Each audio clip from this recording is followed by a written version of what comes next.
tere, mina olen Ingrid Maadvere ja nüüd vaatame, kuidas Google Drive'is luua endale lugemispäevik ja panna paika üldised seaded. Klõpsame siis uus Google'i dokumendid ja meile avatakse tühi dokument. Siin, kus on nimetu dokument, siia me paneme nime, lugemispäevik, no ja ma panen sulgudesse ka oma nime.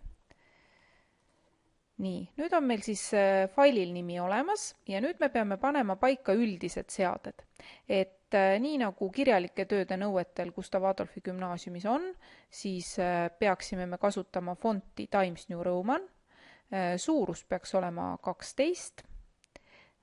Reavahe peab olema 1,5 ja lõiguvahe peab olema 6 punkti. Kui ma nüüd siin veel korra klõpsan selle väikse noolekese peal, siis ma näen, et lõiguvahet ma siit otse ei näe, ma valin see kohandatud vahed.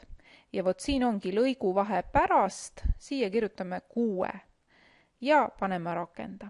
Nii, nüüd oleme need olulised seaded ära teinud.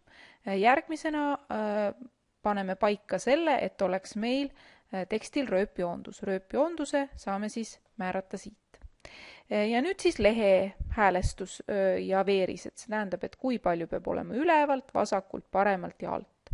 Valime fail, lehe häälestus ja ülevalt ütlevad nõuded, et peab olema 2,5 cm, alt 2,5 cm, vasakult 3 cm ja paremalt 2.